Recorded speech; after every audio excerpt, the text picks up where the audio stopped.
Assalamualaikum warahmatullahi wabarakatuh. Kembali lagi bersama channel Idul Fitra. Seperti biasa teman-teman, di channel ini akan memberikan tutorial.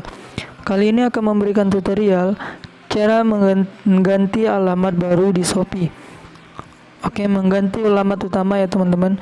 Oke, sebelum masuk ke tutorialnya, bagi teman-teman yang belum subscribe channel ini, boleh di subscribe terlebih dahulu. Dan jangan lupa aktifkan tanda loncengnya.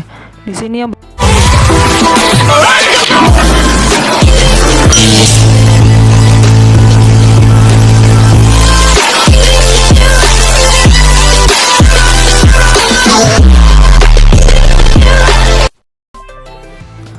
Oke teman-teman, langsung saja cara mengganti alamat Shopee-nya, masuk ke aplikasi Shopee-nya. Nah, di sini teman-teman langsung saja klik yang tanda gerigi ini, yang di dekat keranjang ini bagian atas.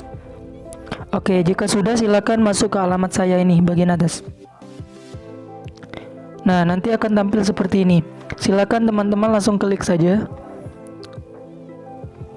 Nah, di sini kita akan mengubah alamat. Jadi kita di sini langsung otomatis bisa mengubah alamat teman-teman. Bahkan nomor handphone juga bisa kita ubah di sini. Bisa kita ubah di sini. Ini misalnya untuk alamat, misalnya teman-teman tinggal di mana tuh? Misalnya DKI Jakarta ya. Oke. Nah, ini provinsinya Yogyakarta misalnya.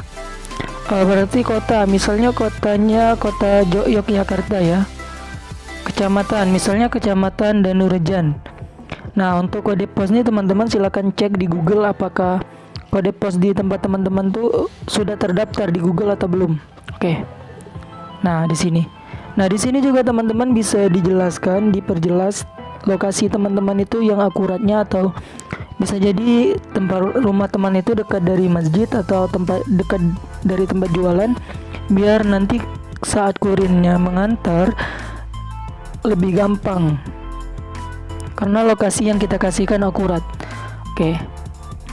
Nah, jika sudah fix lokasi ini teman-teman, silakan teman-teman di bagian ini silakan pilih kirim. Oke, nah di sini kita sudah merubah alamat teman-teman. Oke, mungkin ini saja tutorial dari saya teman-teman. Semoga bermanfaat. Saya akhiri. Wassalamualaikum warahmatullahi wabarakatuh.